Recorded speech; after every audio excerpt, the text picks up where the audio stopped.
join us tonight. My name is Jesse Salcedo with the Eagle Rock Neighborhood Council. We are really excited to have you here tonight. Thanks for being here on a weeknight, and we hope that you really find this very informative, this forum, as we're excited to hear from each speaker. Tell us a little bit about the work that they are doing to combat homelessness here. Before we get started, before turning it over and introducing our moderator for tonight, I just want to first say a special thanks to our host tonight here at the Eagle Rock High School, Principal Mylan Kite, as well as her team of staff helping us tonight. Really appreciate them helping us out here and letting us have the venue for the evening to host the event. Yes. Thanking our volunteers, also other board members here. We have Suzanne Smith, Chloe Ziegler, we have Becky Newman, and if I missed anyone else, please let me know. But we do appreciate you being here tonight. And quick plug for the ERNC. Actually, for show of hands, is this the first event that you've been to for the Eagle Rock Neighborhood Council? Great, well, welcome. We do hope to see most of you back at our next events. We meet every Tuesday across the way on Colorado Boulevard at Eagle Rock City Hall, which is 2035 Maywood. And that's at 7 p.m., first Tuesday of the month. So we do invite you to come participate at upcoming meetings, but we are happy that you're here, and welcome back to those that have been to a number of our events. And before I turn it over, one last thing, just some housekeeping here. If you do need to use the restroom, we do have the restrooms right in the back, your right, my left. And the way it's going to work tonight, just to let you know, as far as the format here, we want to have as lively discussion as possible. So we'll have our moderator, John Regardie, open up the presentation here, the talk. But also following the discussion from each of our speakers, we're going to actually open up to you all for a question and answer session. So we do have 2 microphones set up right in front of the stage. So we welcome you to please have your burning questions ready during the presentation. And we hope to hear from you and get some answers for you. And lastly, if you have not signed up, we do have one of our board members, Becky Newman, out in the front signing folks in. If you'd like to learn more about what the Neighborhood Council is doing, other upcoming events, please sign up and be added to our listserv. So we do welcome you to sign up for that. And again, our website is www.ernc.la. So without further ado, again, for tonight's program, we're really delighted to have such a great group with us, and it's going to be moderated by John Regardie, editor of the LA Downtown News. So I'll turn it over to Mr. Regardie here. Thank you.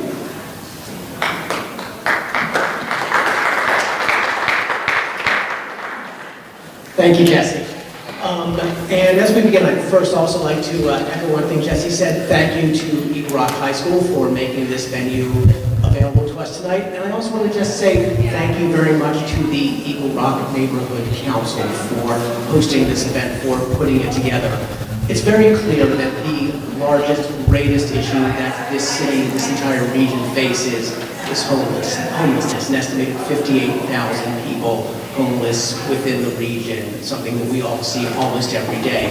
And beyond being a great physical crisis, it is also a devastating moral crisis, something that affects us all as Angelinos, all as humans. I truly believe that in 30, 40 years, we're going to look back, and this society at this time will be judged in part by how we responded to this crisis. So many of our fellow citizens have fallen on hard times, and I think it's incumbent upon us as a society to address that. And that's part of why this is important, because clearly the way that this situation, this crisis will be addressed is not by any small group, is not by the politicians, but by the community as a whole. And part of that is everybody understanding what homelessness is, why so many different people fall into this situation, and how they can be a part of the solution. Part of that we address by talking about it. And that's why what the Eagle Rock Neighborhood Council has done with this is so important. They've given us that chance to talk about it, to begin to understand. And so I thank all of you for being here, and I thank the Eagle Rock Neighborhood Council for putting this together. Now, with that, let's go into to the event. But another thing that I've realized from moderating and being on different panels is that there is nothing more boring than a moderator sitting up here and reading the bios of 5 people sitting next to him. So I'm going to go down the line, I'm going to toss that idea to the side, and just ask everybody to do the 25-cent introduction, briefly describe who you are, your position, what you're with, and what it is that brings you to this panel tonight. So Rebecca, would you like to start? It's on. Hello everybody. Here's my quarter bio. My name is Rebecca Prine, and I'm a licensed clinical social worker. I have about 16 years of experience working with people who are experiencing homelessness, mainly people who are diagnosed with a severe mental illness, as well as a chronic physical condition, as well as homelessness. A decade of that I spent in Skid Row. I recently left that job in November to dedicate myself full-time to the efforts of recycled resources in the Northeast Los Angeles area. So a little bit about Recycled Resources quickly. We were founded in 2008 after realizing there were no homeless service providers in the Northeast area. We basically provided a Band-Aid to our neighbors by bringing food, clothing, hygiene products, learning their names, linking them to services, and then strongly advocating for services to be brought into our Northeast area, which is what we are continuing to do. And we operate the only winter shelter in Northeast LA in partnership with Essentia, who is the homeless service provider in Glendale. And we operate a drop-in center every Saturday. And I'm very happy to announce that last night we opened up our first sort of year-round shelter. It's a pilot project. We call it Casa de Clark, and it is out of All Saints Church. And All Saints has graciously agreed to let us temporary house 10 individuals for 6 months, while my colleague Monica prioritizes them for housing. So it is maintained and managed by the people who are in the program. They have no staff to oversee them. It's a community model, so they all make decisions and rules, and hopefully it will work. I have my cell phone in case you see me looking at it. It's only because I said if it was an emergency and someone died to text me. But I have a lot of faith in it, and the goal with the program is to find additional buildings that aren't being used where we can temporarily house people, because as you stated, the crisis is ginormous. So we have 60,000 people without a place to live and only 5,000 shelter beds for them. So our focus is to reduce some of the harm people are experiencing while they're waiting for the housing to be up. Great, thank you. And next to Monica. She should also note that there is no funding. We're just doing this for it right now. We're looking for funding, so nobody's giving us money to do this. All right, so my name is Alcaraz. I'm the CS coordinator for Northeast LA. I was president of the Highland Park Neighborhood Council, and that's when I met Rebecca and started looking at what was happening in my community, and was very sad. I would constantly not look at people that were homeless, but I started looking because I was in a position, and I met Rebecca, got involved with her, and had no experience, but then I was offered a position as CS coordinator. My job is to coordinate within the community, and I was just going on the tangent, so I'll talk more about that later, but I was born and raised in Highland Park. That's great, thank you. And Hector? My name is Hector Curiel. I am a formerly homeless person that is in permanent supportive housing, and I'm also part of the CSH Speak Up program, which is set up to advocate for the homeless. Thank you. Martin? Hello, my name is Martin Schlageter, and I'm the Policy Director for Councilman Jose Huizar. In that role, I oversee the Councilman's legislative agenda, but I'm also his advisor on issues of homelessness. I've been there 6 years and been spending a great deal of my time on homelessness because that is one of the Councilman's top priorities. It has been since 3 years ago, beginning the first permanent council committee dedicated toward homelessness, of which he was the chair, then the co-chair, and now remains a member of that. So we're very familiar with, from the city's perspective, issues of homelessness, and as a representative of this area, some of the more localized issues as it relates to homelessness. I also am an Eagle Rock resident and have been for the last 20 years. Great, last but not least, Cheri. Thank you. I'm Cheri Todoroff. I'm with the Los Angeles County Department of Health Services, and I'm with a program that is called Housing for Health. And what we're doing is seeking to create thousands and thousands of housing opportunities for people who are homeless. And we do this by sort of bringing together the combination of a rental subsidy and housing navigation services, helping to find that housing, and also a wraparound, whatever it takes, case management services and support for the client. All of this is done through contracts that we have across the county with community-based homeless service providers. They're the ones on the ground who are actually doing all the work with the clients. Great, thank you.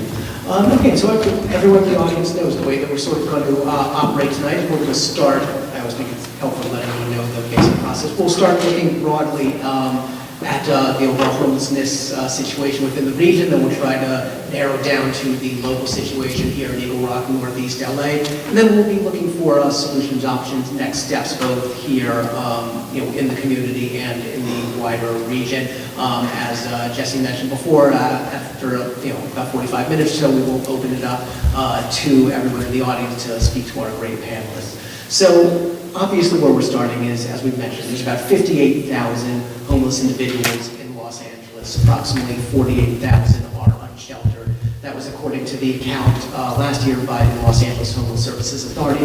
That number was up 23% from the previous year. There's about, within the city of Los Angeles, 34,000 homeless individuals, 25,000 unsheltered, and then obviously we have our own issues here within this community as well. Where I want to start, 5 years ago, 6, 7 years ago, homelessness was a real issue, but it was one mostly concentrated in Skid Row, Venice, a couple other communities. Now, large tent encampments are in every single portion of the county. And we are, as people up here have already mentioned, at an undeniable crisis. I don't mean this question to come off as flippant as it is, but for everyone to answer it, maybe we'll start with you, Martin. What the heck happened? How did this situation just become what it is today? Just a small question like that? Let's start easy. All right, there's no single simple cause of homelessness, either on the macro scale or on the scale of individuals. An individual who is experiencing homelessness might be there simply because they ran into financial difficulties and are temporarily homeless after losing their housing. More often than not, it's more complex than that, and it's a set of compounding difficulties, poverty among them, but also mental illness or drug addiction or disability or abuse. Fleeing violence or abusive situations at home. It can be a wide range of reasons that any individual faces homelessness. But on the macro scale, it's clear what you had said, that there were always individuals experiencing homelessness that you might see loitering or panhandling, and it's kind of the local face that you're familiar with. But that really started to grow and into more sizable concentrations of people experiencing homelessness, whereas you'd said previously this was concentrated in various centers of town, namely Skid Row, but also Venice and Hollywood in particular.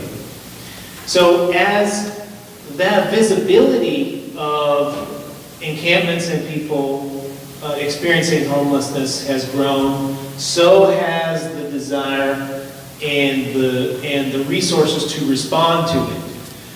But while it was still experienced as a smaller local problem, and a concentrated problem that's largely out of sight, our response to it as a city, and I'll let the county speak for themselves, but as a city was really, maybe we have a temporary idea, we throw that out there here and again, but more often it was in response to litigation or in response to a news report, and it wasn't a lasting or a concentrated or a consistent or strategic approach.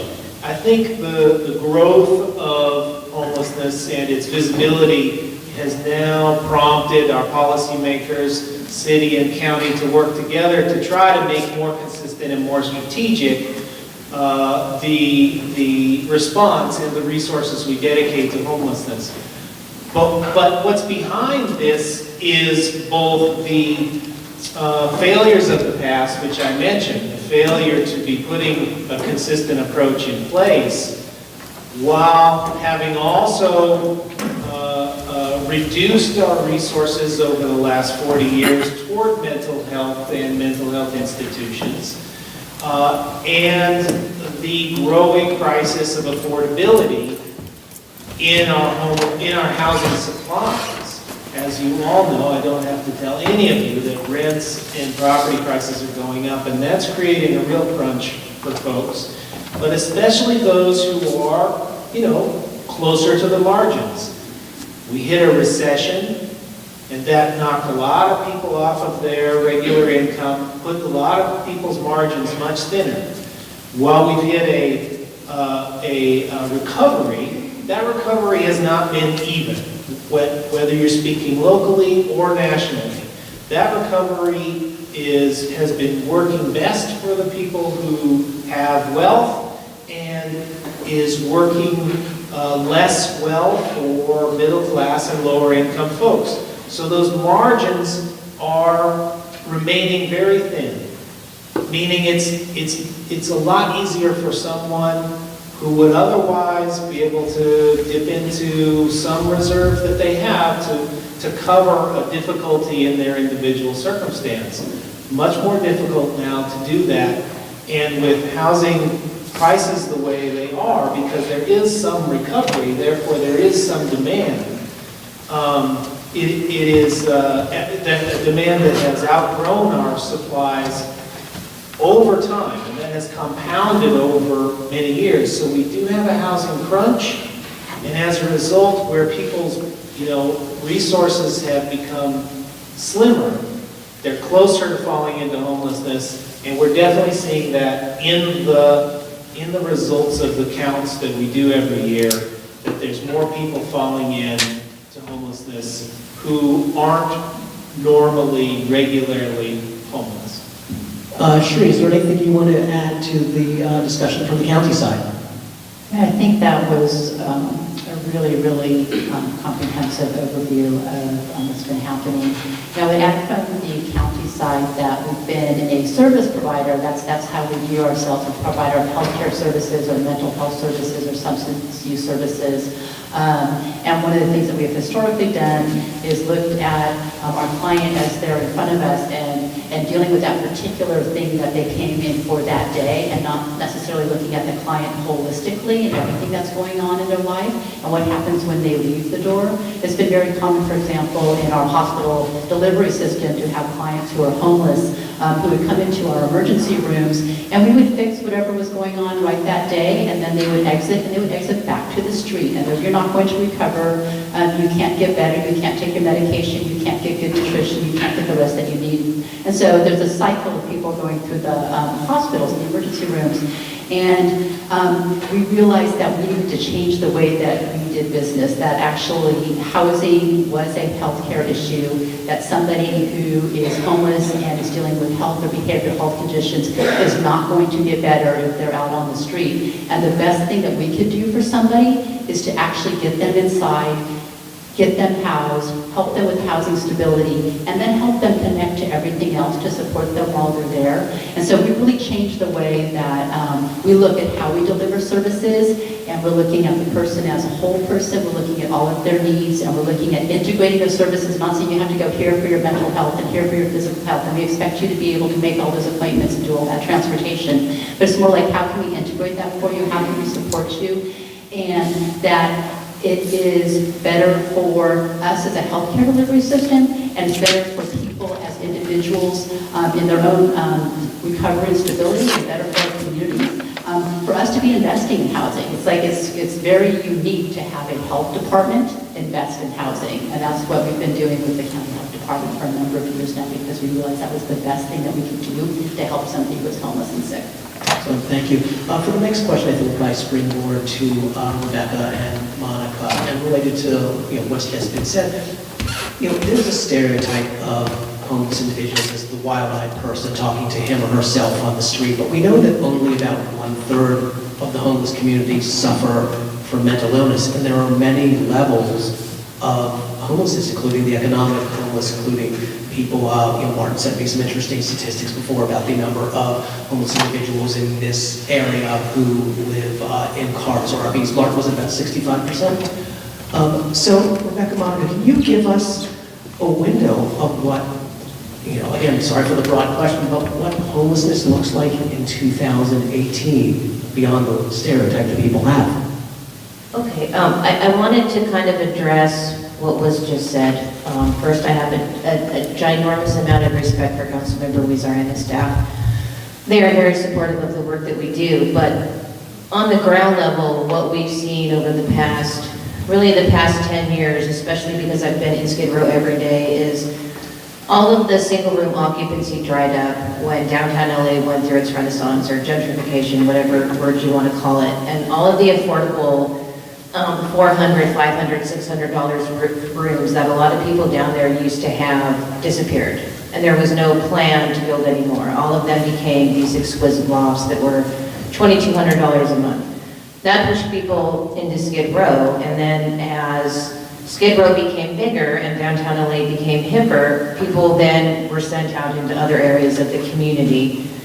Some ended up here in Northeast, but now what we're seeing in Northeast is because of the renaissance in Northeast, and I can say this very matter-of-factly, the face of homelessness is changing. So for example, we have people that are staying in our shelter program tonight who were just priced out of Highland Park. Their rent doubled in a matter of 30 days. They couldn't afford it. A mother and her son, and she is 69, and they are now staying in our shelter, and Monica's trying to work with them on housing. So I think what's frustrating is for years we've been screaming this is happening, and developers have been able to put money into a fund for affordable housing instead of putting affordable units in their buildings. And now we have all of this money, and we have all of this money from HHH&H, but communities don't want us to build affordable housing in their communities. So there's a lack of land, even though there's funding, it's really hard to build housing. So one of the reasons I get so excited when I'm asked to come and speak and just kind of share my experience is we work really hard to reduce the stigma attached to the word homeless. So are there crazy, drunk, homeless people who are yelling at themselves? Absolutely. There's crazy, drunk, house people who do the same thing. But I see what goes on in Eagle Rock and Highland Park, and I think what I would like you to leave with today is that there are a lot of people who are working full-time who, after taxes, make $1,500 a month and cannot afford to live in the area they grew up in. And I don't think that's fair. I don't know what the answer is. We cannot make landlords turn units into Section 8 units, but a lot of people have come into the community and seen homelessness and don't like homelessness, and instead of maybe trying to think about reasons they're homeless, they just want homeless people to disappear. And we want homeless people to disappear. So I feel like if we could work together towards a solution, it would be much better than just maybe blaming the individual and turning a blind eye on people. So I don't know if I answered your question.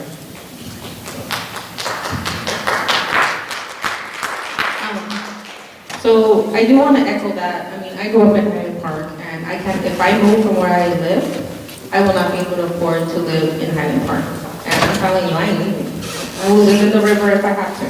But the face of homelessness is very different.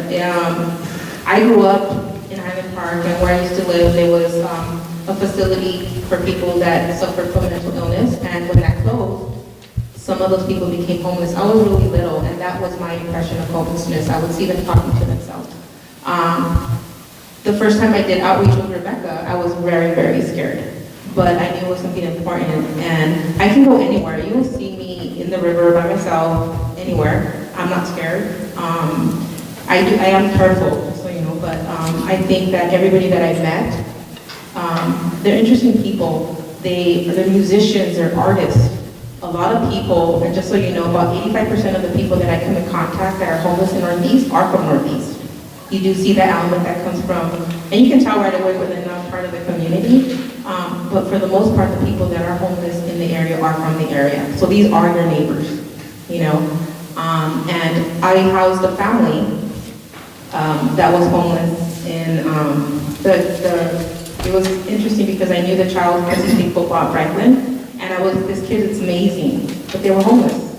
And I really don't work with families. I try to connect them with the family solutions, but I find that that's very difficult.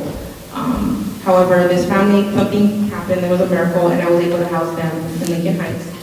And the child that I knew, he was homeless 2 years when I finally found out, and they're housed now, and he's in college right now, and he has a little brother, and he has a small brother, and to see these kids out there, you know, it's heartbreaking. You see a lot of older people out there, a lot of older people that are on the side that can't afford.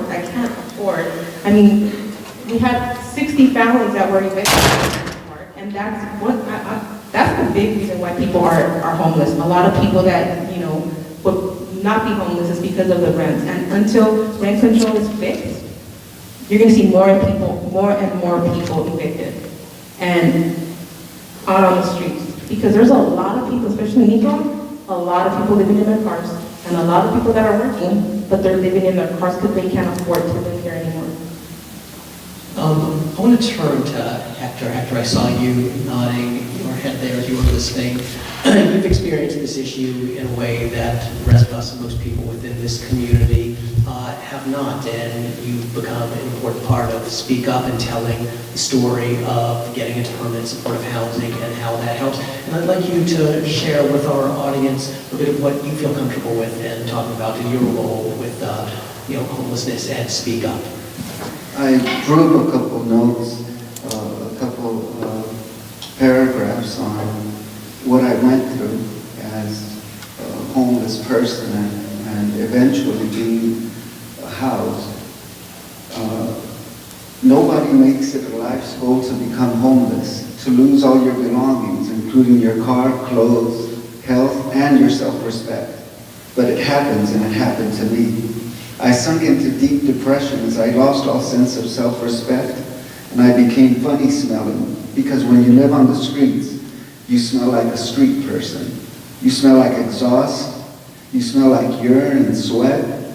Now, how do you help somebody regain everything lost?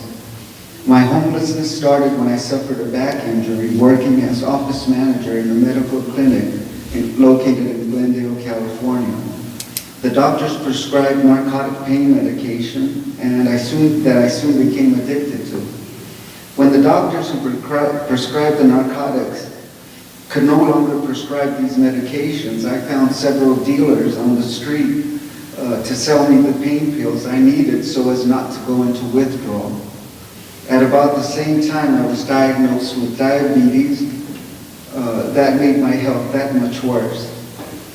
I did very well in the beginning of my addiction. The stimulation from the opiates caused me to function marvelously.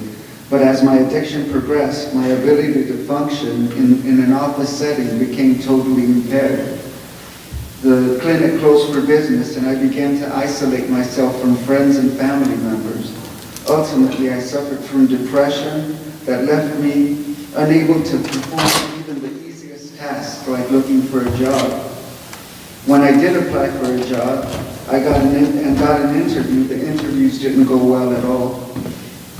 I went through my savings fast, and I sold everything I owned to to pay the rent for my apartment.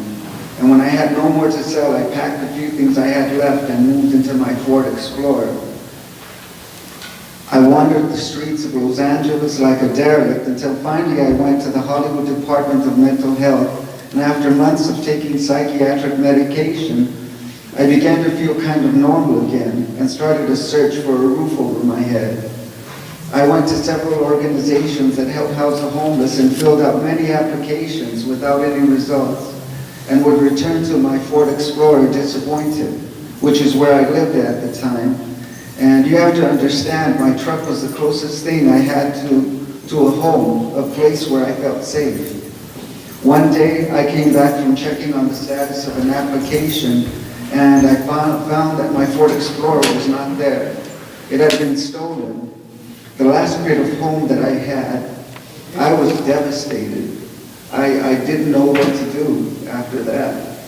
I slept on sidewalks, benches, and freeway underpasses throughout Los Angeles until I found a spot where I pitched a tent and lived alone for a while until I met a homeless person named Rafael who showed me the ropes, like where to get meals and clothing nearby at the Dream Center, as well as missions located throughout Skid Row.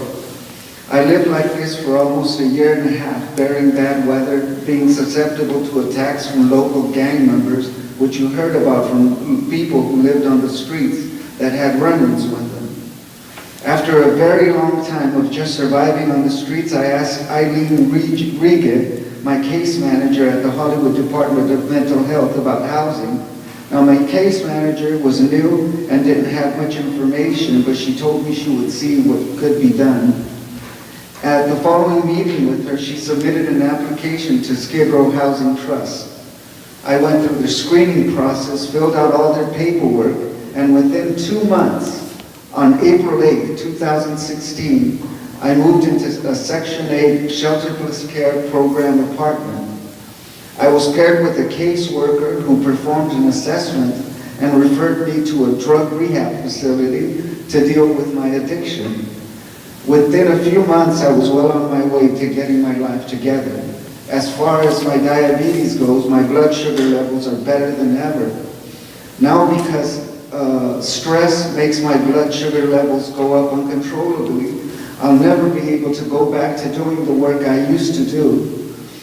But I am going to school to learn medical record keeping through the State of California Department of Rehabilitation.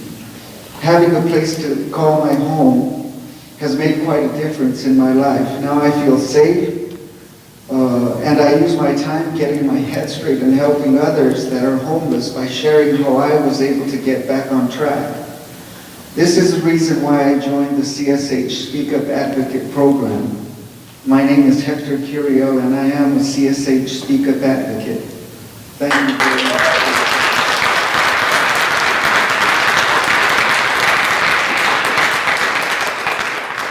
Hector, thank you. That was powerful and affecting. Monica, you said you'd like to say something? So I do want to say something. One of the reasons everybody thinks about people that are homeless or doing drugs and all that kind of stuff, but you see what happened to him. It was a medical condition. The other thing I want to bring up is that women that are on the street suffer a lot of abuse. And if they weren't doing drugs, they start doing drugs so they can stay up at night, and they get addicted. So understand that it's a necessity sometimes. Imagine yourself being on the street and some guy's trying to attack you, or you're sleeping and somebody's attacking you. So, and I've seen this on Skid Row, and just understand that sometimes people do things out of survival. And it's not the life that they want to live, like he said. He didn't grow up saying, I want to be homeless. I don't think anybody does. Monica, what was that figure that I saw? Was it that 90% of the women who are homeless have experienced sexual or physical abuse? 90%. And a lot of them, it's out before they were homeless, as children were being abused, men as well. So understand that. I mean, I have a client right now that I'm working with, and she been homeless since she was 15. She suffered from that abuse and she left it, right? And so she's been living in the river in Highland Park. Hopefully we're at the point where we're gonna get her house. So I'm happy about that, but understand that most of the women that I see, whether they're physically abused or sexually abused, it's horrible.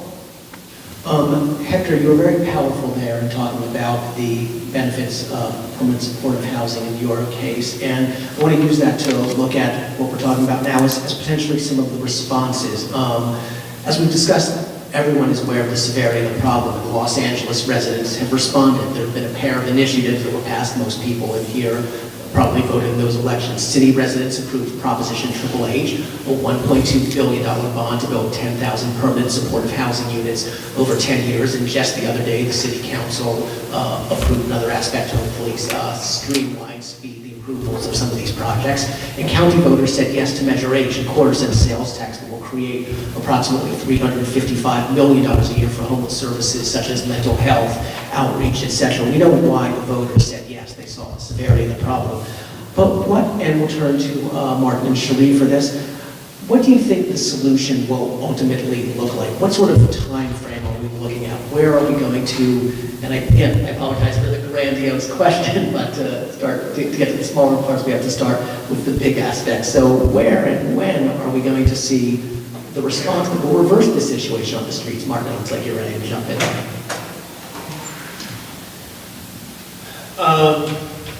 So, as indicated in the setup, there's a complex sort of macroeconomic challenge to the flow of people falling into homelessness. So, we should set some time aside to speak about the affordable housing situation on that. And I don't, frankly, have a timeline on that. But I can tell you what we're trying to do in order to build the infrastructure to respond to the homelessness that we face now and to be ready to take on those who are falling into homelessness in a more efficient and quicker time period than Hector experienced, for example. So let me just give a couple key elements of this comprehensive strategy, and it's one that the county and the city worked together to create, both to make sure that we're functioning together, but also to delineate who's supposed to do what. As Cheri had mentioned, the county is traditionally responsible for services and health issues. The city is responsible for clean and safe streets and has a role to play as the county in housing issues. While funding comes both from those sources that you spoke about that we've created locally, thanks to the voters, but also through the federal and state governments.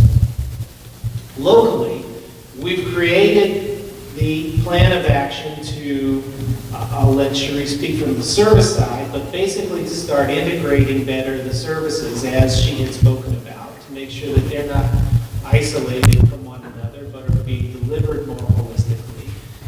And similarly, how we as a city interact with homeless individuals, be that our police officers or our jail wardens or our librarians or our park rangers, so that we are consistently responding to them. Not that each librarian needs to figure out her own resources to be able to deal with those who are in need of shelter and come in for a safe space each day, but that she's able to give out a consistent and reliable resource and response that directs people toward the services that are available and that linking people back to housing. Core to the policy is what Hector experienced when Skid Row Housing Trust said to him, yes, we have a space for you. They didn't say, are you clean of drugs? Because it seems that you took up the drug addiction program after you got housed. And so it basically says, if I have a space for you, you're going to be more easily served by me. I'm going to be able to find you. I'm going to be able to have a better assurance or likelihood that you're safe. And so let's get you into a program after we've got a roof over your head.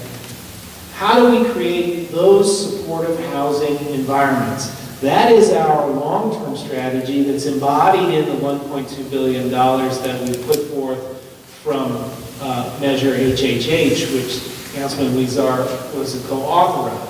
So I'm very familiar with that and why that was prioritized as a strategy. Because it is both our long-term housing goal and because it takes time for that housing to be built. Now that we have that stream of funding and we've started the pipeline of units to be funded and built through that, and it takes, a year to 3 years to build these things. Oh, sometimes longer. We need a more rapid response on the street. As Monica and Rebecca have experienced here in the Northeast, where previous to All Saints Church, we have no shelter, right? We have no shelter available other than what has been available during the winter over the last 3 years for 35 people. We need to create those spaces where people can come indoors and be case managed quicker.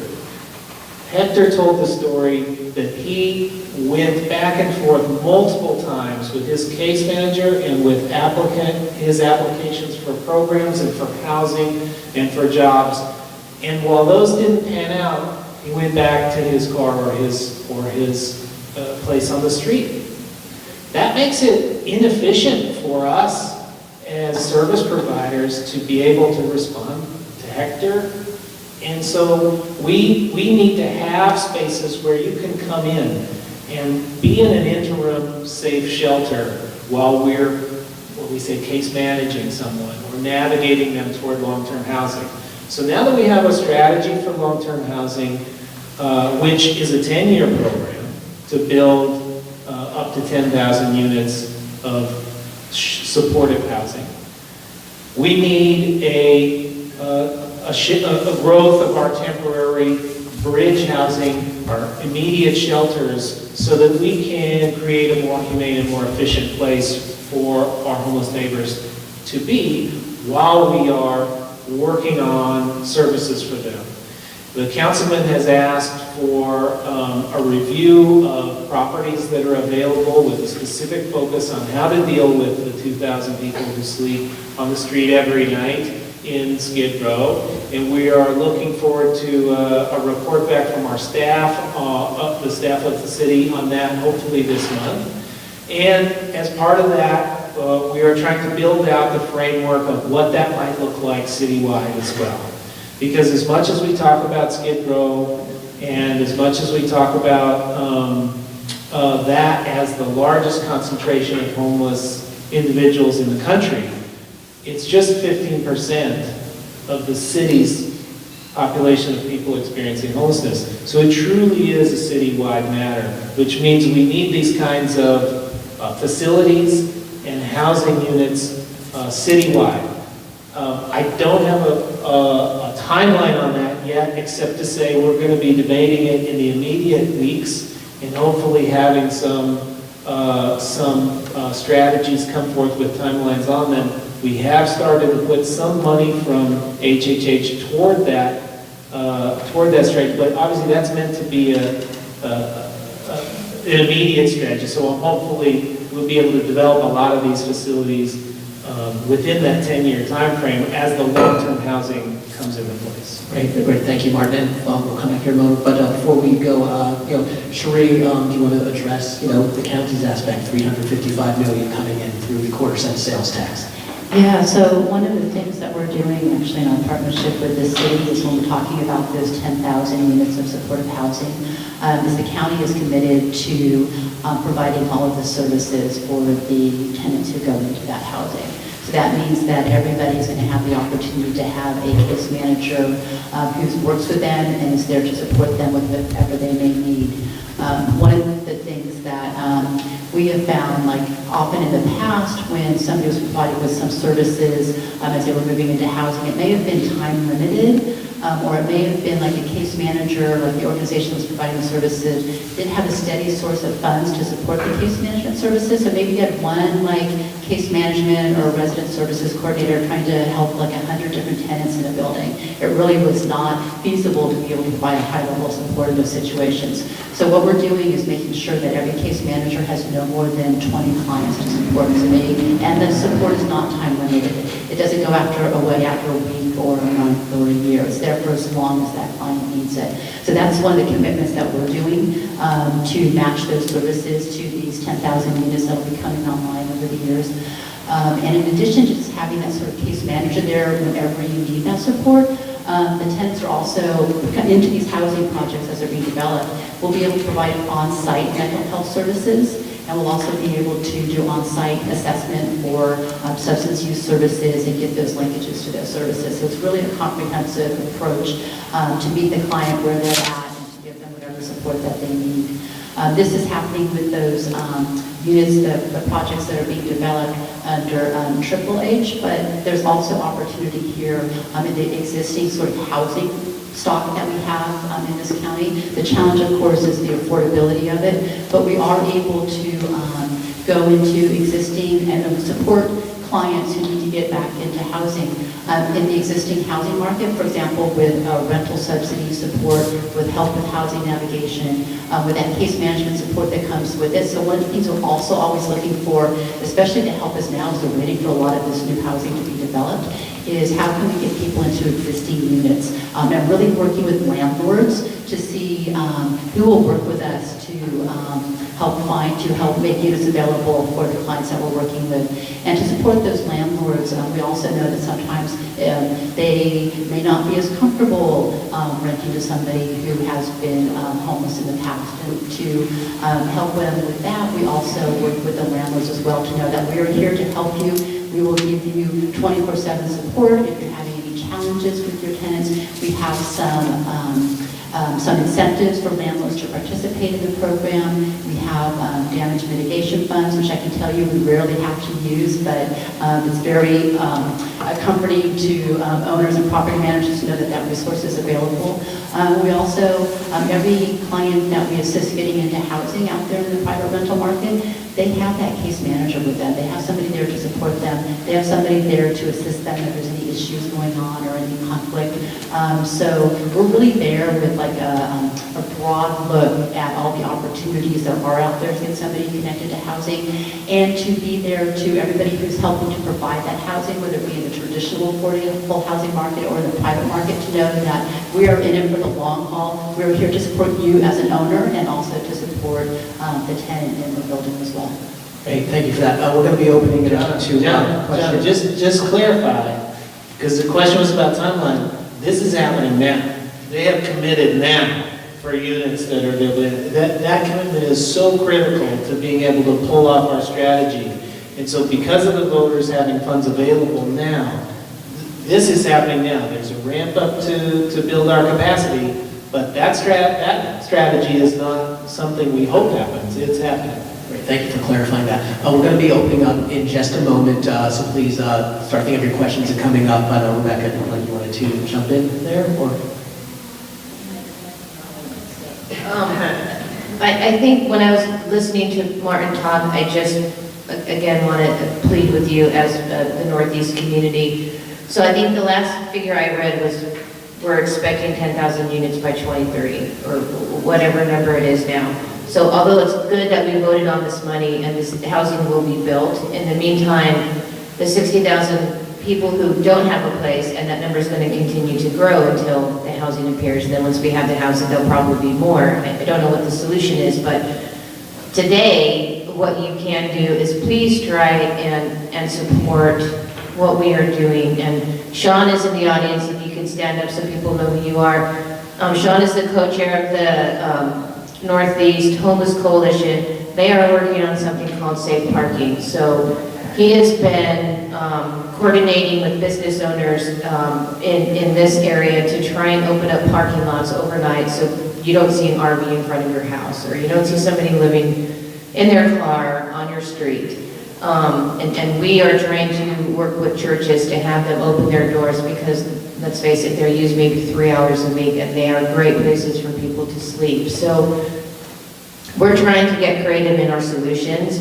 I'm sure that not everybody in here likes to see homeless people, or you may have a problem with a homeless person in your neighborhood. So we are trying, but we really need your support so that when we go to Councilmember Huizar or to the city or to the county, we say that this is the program we would like to try, we can say the community is behind us, as opposed to you fighting us when we try and safely park people in the parking lot.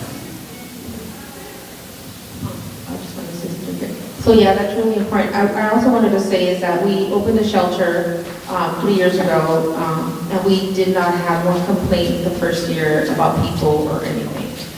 This year we had complaints from one lady that just bought her house for $1 million across the street, and so she complained. But all the complaints that she had were not related to the homeless people there. She just thought that it was homeless people. But you know, they have bars in Highland Park, and the people that are drunk and they like to hang out in alleys. So that's really important. And also, EGROC has 2 supportive housing that they were built on EGROC Boulevard, and you will not see a homeless person camping out in front of it. So understand that if the facility is well run, you will not see anybody in front of that. So. Thank you for that. Now we'd love to, enough of me, we'd love to get people in the audience, in the community to please, come up. Don't be shy, everyone want to be first. There we go, let's get in the 4th row. Great. Great, thank you. I have 2 questions. One that's kind of a specific example that I'm curious about, one that's more broad. But something that I've noticed more and more just very close to here on the block is underneath a bridge by the 134. There's a lot of people who are camped out there in tents, and I've noticed more and more often police officers and people from the county trucks clearing up everything and throwing it away with chemicals, spraying it down, and then the next day, or 2 days later, it's full again. And I just am curious, number one, what's happening to those individuals when it's cleared out, and I'm curious how that is an effective use of resources when items that people don't have nothing, it's getting thrown away, and then immediately people are back in again. It seems that that's just like, is that making people feel better for 24 hours that something's being done when it's just an illusion and actually a drain of resources that could be used elsewhere? So I'd like to know more about what's happening there because I see it every day driving into work, and I'm sure it's happening all over the city. So that's my specific question. Okay. I will take that. So when I started about close to 4 years ago, there wasn't any real outreach in the community other than just recycle resources. And when LASA would come out, when the council member said, hey, there's people right here, the community complained. We have been working with the population under that bridge. Know that I have housed 3 people that were living there before, they're no longer living there. There's new people, right? I agree with you that throwing people's property away is not the best resources. So, and a lot of times what happens is so I'm housing a vet that's living under there, right? Hopefully any day now she'll be able to move into her house. But I had to get her ID and her social because right before she got approved, her property was taken and her ID and her social was taken, and I need that for the housing. So I think there has to be a better way. Unfortunately, there's nowhere to put these people. There's nowhere for them to go right now. Oh, yes. But there is, I just want to add, so if the ironic thing, because this is why I hate that corner, Lauren, is right underneath the freeway underpass, there's an empty lot that belongs to the Eagle Rock Park that nobody uses. I've only seen it open during 4th of July. Perfect place to let people put their tents and live. And so we always know where to find them. Their belongings don't get tossed out. We don't waste tax dollars on throwing out stuff and cleaning the sidewalk where people are going to come back the next day because they don't have anywhere to go. So if we gave them a place to go in the lot that's vacant across the street, I think we could save a lot more money. That would be a Martin question. Let me just add very quickly two angles on this. So first of all, we do encampment cleanups now in a strategic way. And we have a protocol that is followed such that when anyone's reports that they're concerned about an encampment, a team goes out to assess the situation. And if it merits a need for cleanup, then we send out social service workers in advance so that they say, hey, in 24 hours or on Tuesday, they're coming for a cleanup. Make sure that, you've got everything that you need, sorted through, right? And those social service workers are there the day of the cleanup as well to attempt to assist people so that they don't lose their valuable possessions, but that we do take off of the street contaminated or hazardous materials. And there is a lot of that. And we do this even though it's not a long-term solution. We do it because there is a public health and safety need, both for folks who are neighbors of that site or using the sidewalk, but also, frankly, for the folks who live in the encampments themselves. And so there is a protocol that attempts to reduce any inadvertent, loss of property, invaluable property. And in fact, our sanitation workers photograph and go through every bit of material that they have there, justify what they're throwing away, and keep anything like records or paperwork or things that seem like possessions that aren't contaminated. We keep them for 90 days so that people can recover them. And when you have that experience, I encourage you to check in case there's the ability that to retrieve those records.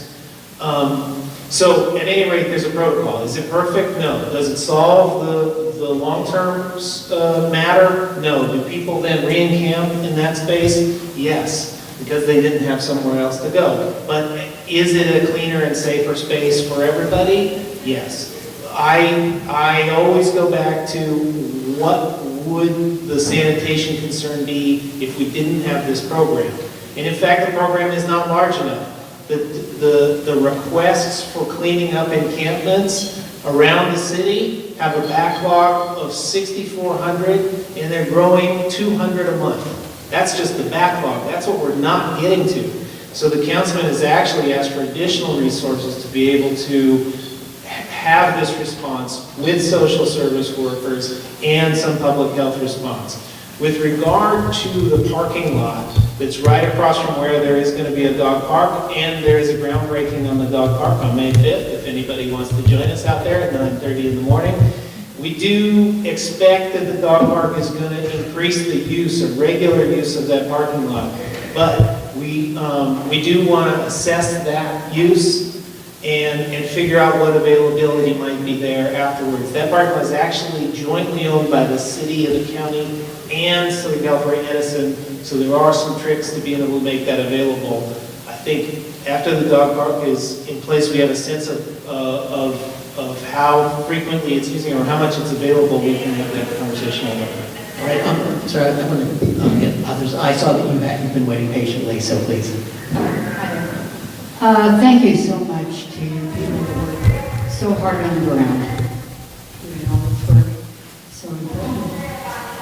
My question is probably for Martin and Cheri.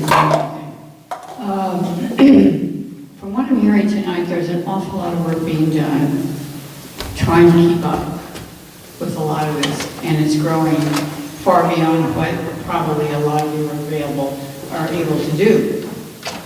What is being done, if anything, with the landlords?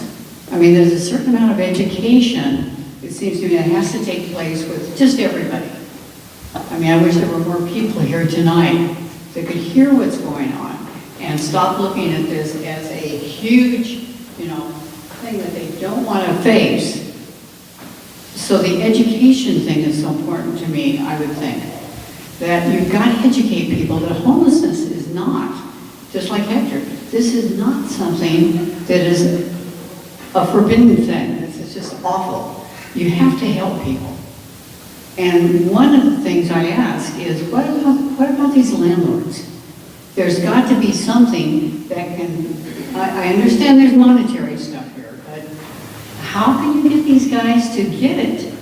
That they've got to say, you're going to put up a building, you've got to have so many places that can be Section 8 or we can work with. You've got to go somewhere with it. Where is it going to come from? You can only build so much with what you have. How can that be done? Mark, you want to address that through things like the linkage fee, or? So, massive question. Yeah. Let me just see if we can nail down a couple of aspects. First of all, you're right. In the general scheme of things, we don't have authority over the free market and private property. And so if people can get, $2,500 a month for rent, landlords are naturally inclined to do that. There are some controls in place, and those controls are limited by state law for the most part. So there's controls on buildings that are a certain age, pre-1978, that have rent control. But those are still able to, those are able to grow at a certain level, and then there's ways to get out of that. But we do have a significant portion, I don't have the numbers in front of me, we have a significant portion both in Council District 14 and around the city where there is some rent control. But that can be abused. And so the councilman has specifically been door to door, reaching out to rent control units in our district to make sure that the tenants know what their rights are. And we do have tenant protection programs through our housing department. We want to grow that outreach and education program broader across the city. That's about educating the tenants as much as it is the landlords. Cheri mentioned about some of the landlord programs that are out there to encourage them to be able to say, it's okay to take a subsidized tenant, we're going to have your back, and you're going to be better off for it. That can make units that are available immediately, and expand the ability of bringing people indoors. But just talk to any of your coworkers, any of your, college age, or newly entering the workforce friends, any of your colleagues. They are out there competing for units on the free market, and it is ferocious out there because our vacancy rate is so small. So it's a very difficult environment to compete against that free market system. We do have incentives in place. We need to educate the landlords more. We do have some laws in place. We need to try to expand those and make sure people are using them so that they're protected. And we also, with new developments, need to be ensuring that a portion of those are set aside for affordable income residents. That is something that is a practice of the councilman's, regularly done that. But we have also instituted what's called a linkage fee. That is a fee and that is newly in place this year because of legislation that the councilman pushed through the city council, which actually was a part of our homelessness strategy. And that basically puts a portion of funding when a new development comes into place toward our Affordable Housing Trust Fund, which then supports the construction of affordable housing and also the prevention of displacement and people getting evicted, etc. Now that is set to create $100 million a year. It is just getting phased in now thanks to our work from And this is what the landlords are contributing? This is what a developer of a new project would contribute, Will yes. contribute, and that's citywide? That's a citywide program on all residential construction. And I think, And actually a small portion of commercial construction as well. and I Okay. think Monica wanted to jump in, and then we'll move to some of the questions that we have over here. Is Monica? So the problem is this. This is great, the linkage fee, right? But you put money somewhere, but there's nowhere to build. The other thing is too, these developers have, like, there's nothing stopping them. Before they have rent control, now all of these buildings are coming out of rent control. Somebody made a law to say these buildings have to be under rent control because there was an issue. That law should be looked at, right? It's a city law, I mean, it's a state law, but one of the things, because I've talked to assembly members and other people, and it said, they always say it has to start at the city and move up, because, Right. so the city needs to do something and look at that law, right?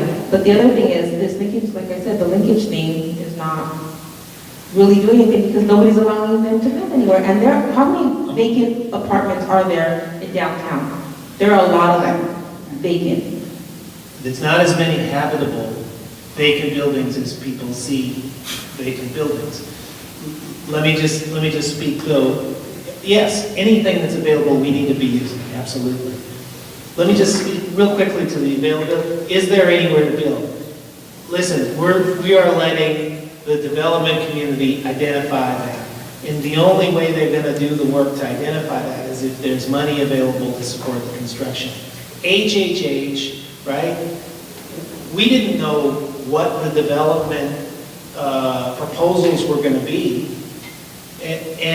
but when we put the money out, we now put already in this first year and a half, and there's another round of it coming, $200 million to build units. We've got 1,400 units in the pipeline that are either in pre-construction or construction, and so, you know, we couldn't have predicted all of those projects beforehand, but if you put the money out there, people are going to come with their proposals, and then they have to get community support. There's all these challenges. It's absolutely true. We're hoping that that's the same thing when we have $100 million a year with the linkage fee and a portion of that to incent developers to come forward with their proposals.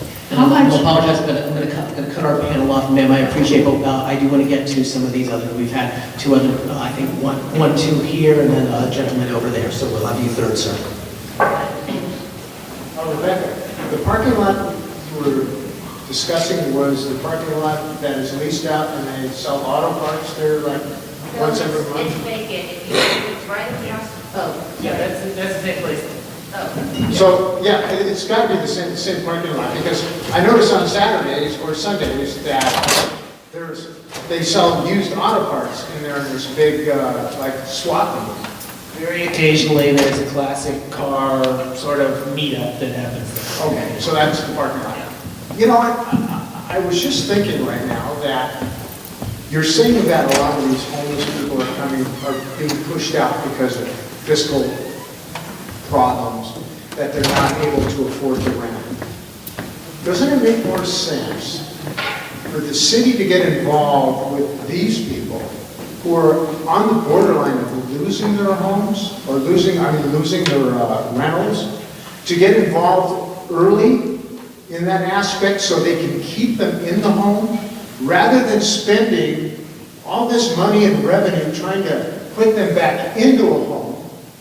Why don't you just have case managers who are funded by the city that go out to these people who are reaching out for help and say, hey, you know, let's if it takes $200 this month to keep them in their home, in their apartment, let's keep them in. Cheri, isn't this part of Triple H? Aren't there some aspects specifically for this? Yes, so with the Measure H I'm sorry, funding, Measure the H. services funding countywide, there is a component of it that is for prevention. And so these programs are starting to roll out to do some of the work that you're talking about. I want to be very honest that I am less familiar with this piece of it, since it's not the county that's actually administering it. It's going to be LASA, or Homeless Services Authority, that is doing a solicitation to find agencies across the county who can do homeless prevention work. And so the most actually, and you're raising a very good point, because one of the most important things that we can do is everything possible to keep any new person from falling into homelessness, right? Once that happens, the spiral is very quick, and it's very, very hard to get back into housing. To retain that housing, and especially so many times it can be just like a modest, sort of short time limited investment to help somebody stay in that housing. It could end up being such an amazing sort of, not just cost savings for us, but also just an amazing prevention of some very bad outcomes for individuals, just to be able to keep them in the house that they're in. Plus, once they evaluate the situation, they can make a determination too, whether that landlord is gouging that. So can I just want to jump in. So our government has a history of being reactive, right? We're not proactive in what we do. And so I think the problem is so macro. So if we were to help somebody who's on the verge of getting evicted, chances are they're making minimum wage, which is way lower than it should be, or their entitlement is way lower than it should be. So it would have to, based on the people I've worked with, it would have to be an ongoing assistance in order to help them maintain their housing versus something like rent control, where, you know, it would be capped and their rent wouldn't all of a sudden double or, you know, go up a third. Another thing that I want people to understand who don't work in homeless services is maybe about 5 years ago, the county and the city started prioritizing housing opportunities for people who were severely mentally ill and for people who had multiple health problems, as they should, because some homeless service providers were only serving people who were higher functioning, easier to work with, and so our most severe were getting overlooked. However, what we're seeing now is people who are situationally homeless, so working full-time but simply can't afford to live here, or older adult on retirement, you just can't afford to live here. They're not getting these homeless opportunities. So I kind of feel like we're waiting for people to get more dysfunctional before they reach that level of vulnerability, and then we can work on housing them. I don't know what the answer is, but the way that we are going about addressing homelessness is obviously not working. So, and the dog park is really frustrating for me because it's a effing emergency. And to hear that people need a place to, I love my dog. My dog is my soulmate. I need to tell you guys, I love dogs more than people most of the time, but there are people on the sidewalk right in front of that park. And so if you need a place to park on the other side of the street or walk there with your dog. Like, this is an emergency. I don't know why people aren't getting it. I want to,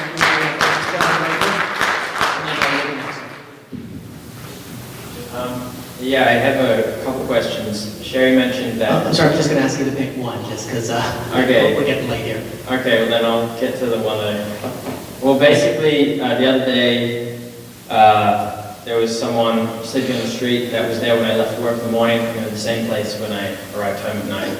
I checked in on them to see if they were okay and alive, and they clearly had a very serious mental illness. And by the time I'd gone inside to get a glass of water for them, when I came back outside, there were 2 police officers standing over them, asking them to move on. But they couldn't even stand up and gather their things. And they were just standing there watching, waiting, shining the flashlight on him. So I helped them stand up, helped them move on, and he started walking down the street.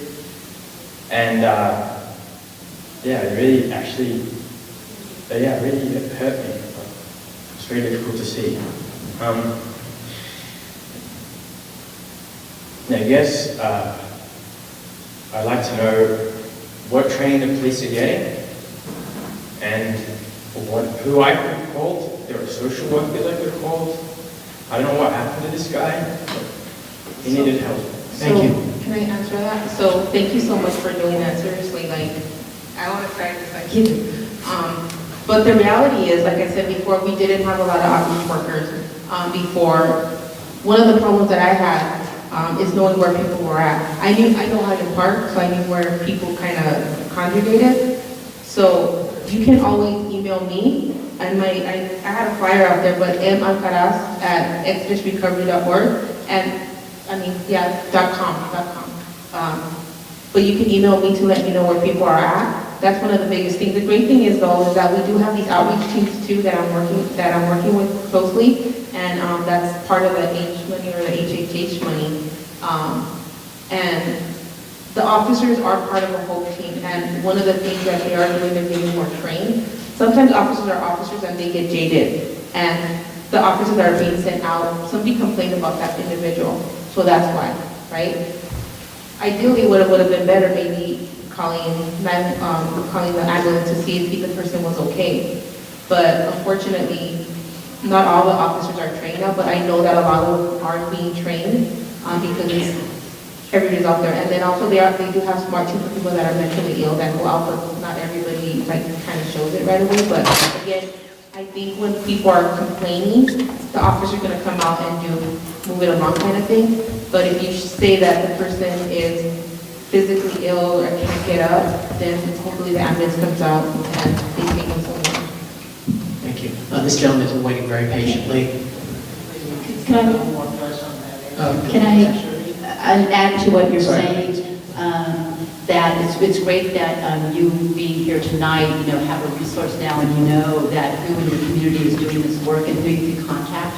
And also on a larger scale, this is happening across the county and more than 500 new outreach workers are being added. And I know that's a drop in the bucket for the need, so I'm not going to sugarcoat that, but 500 is a lot and we're going to be able to do a lot of really good work.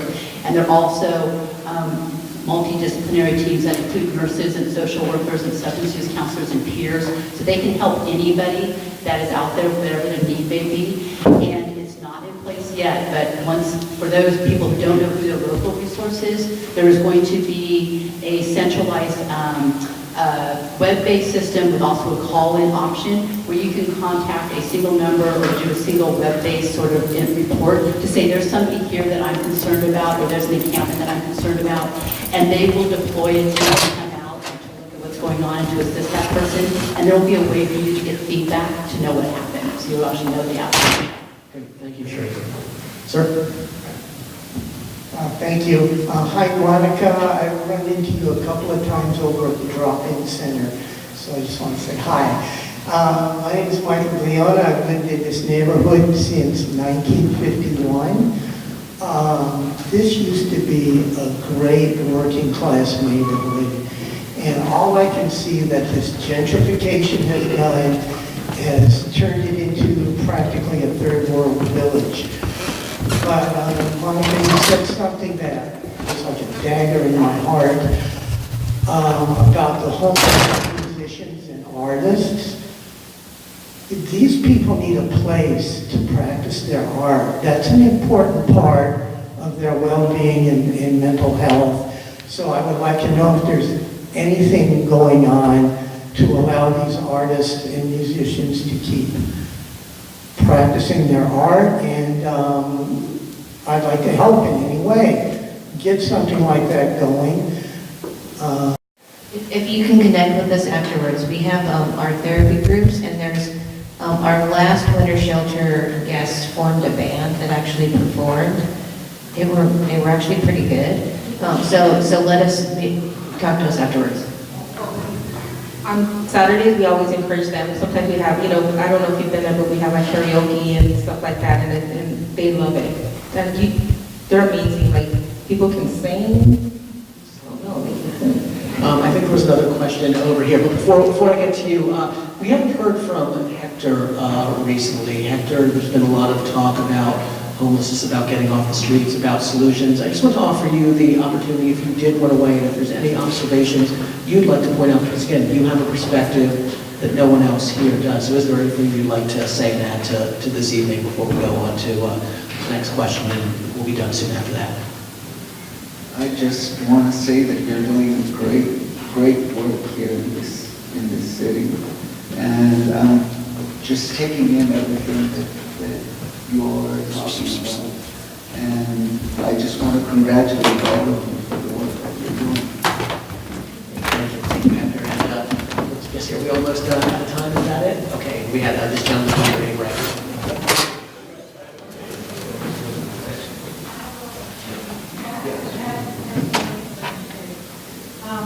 I do want to say that the cities have been involved in trying to correct this problem for a long time. So in 1978, when there was rent control that was passed in Los Angeles, and right now rent control is trying to be passed throughout the state of California. So rent control is a very important part of this, to protect people who are falling out of home.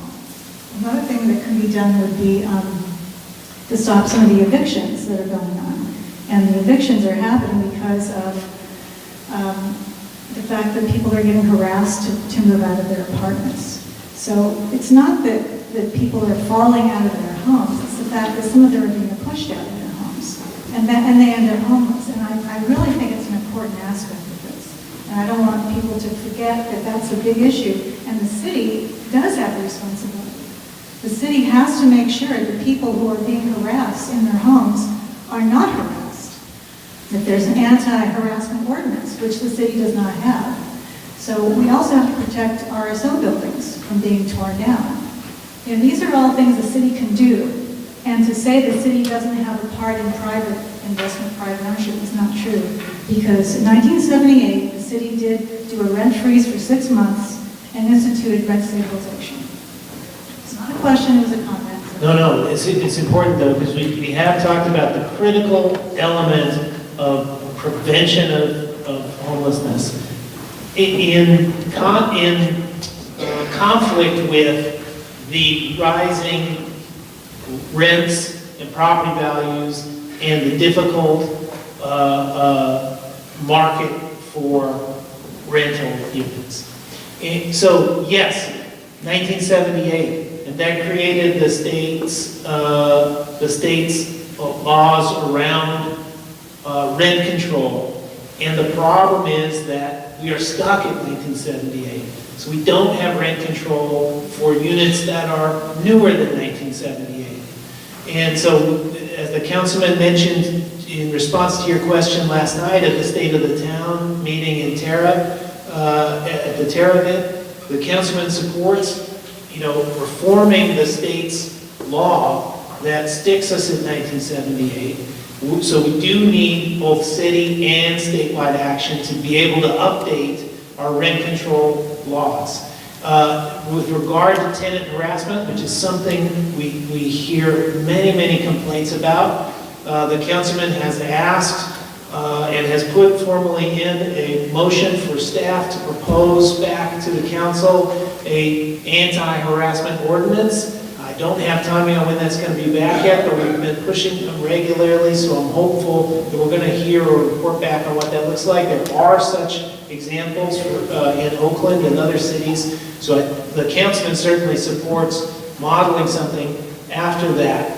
Now, let me just say, in addition to prevention, in addition to reaching out to landlords to put more units available immediately on the rental market, in addition to a more comprehensive strategy and immediate funding on H and HHH to build long-term housing, to provide the services for that supportive housing.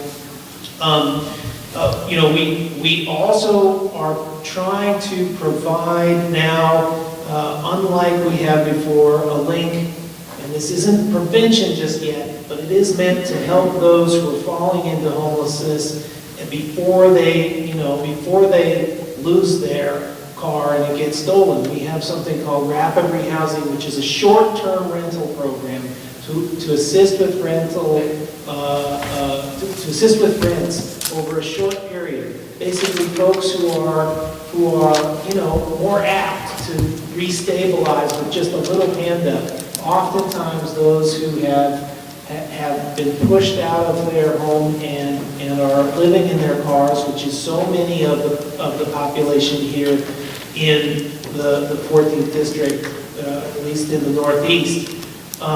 So there is a program now that's new that the city and county funded together to make sure that we're trying to provide something for that aspect of folks that I know Monica and Rebecca tap into when they find somebody appropriate for that.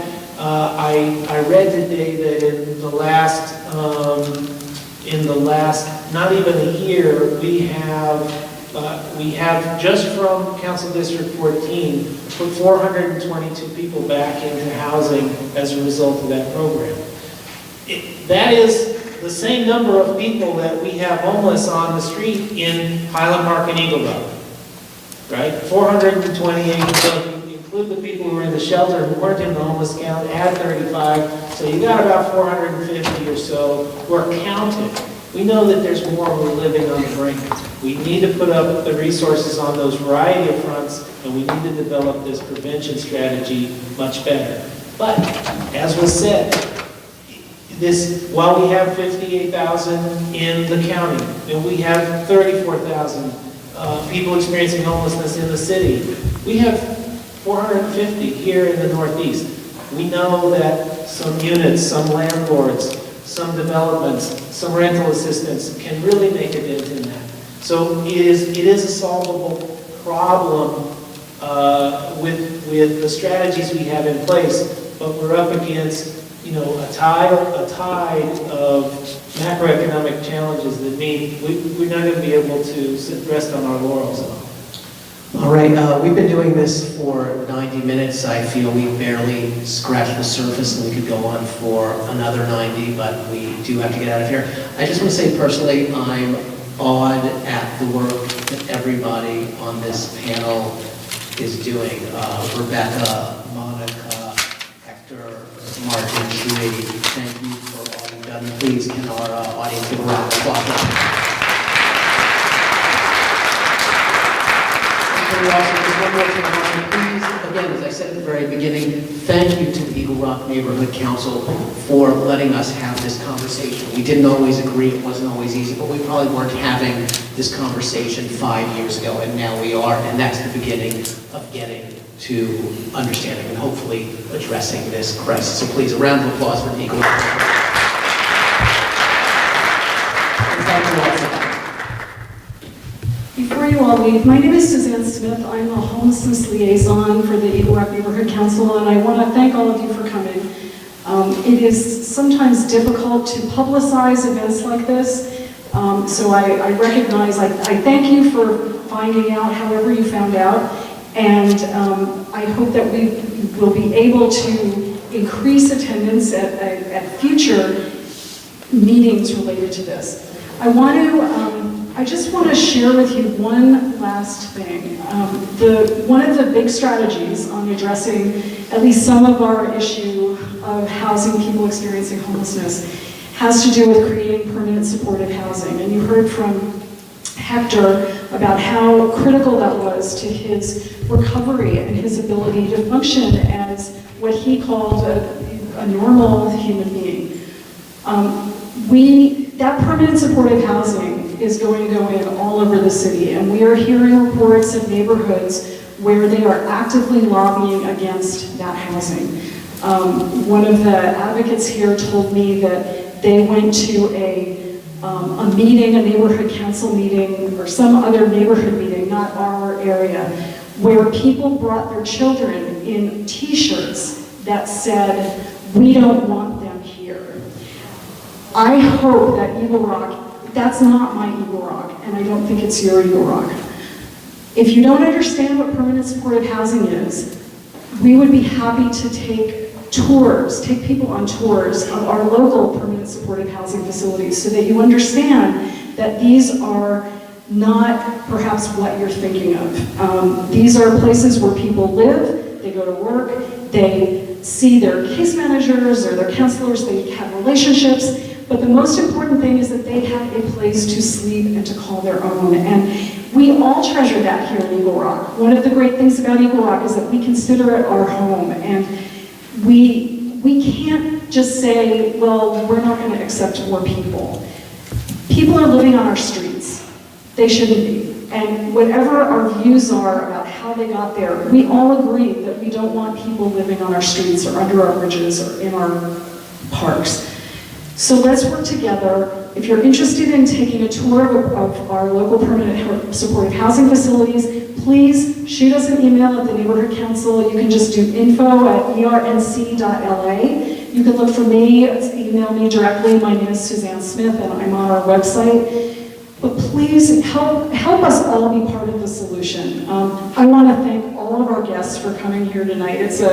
It's never easy to get people after a busy day to come, and I really appreciate finding all the talent in our community. John Regardie, you're an inspiration. I had no idea we had this kind of talent, so thank you.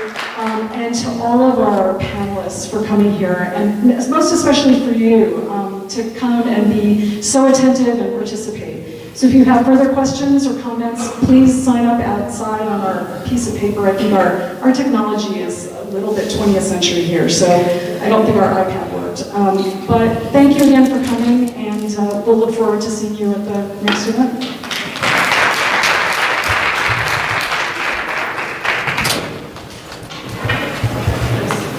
Oh, and a special thanks to Steve Torres and Jennifer Sue from Eagle Rock High School for their assistance in setting up this event.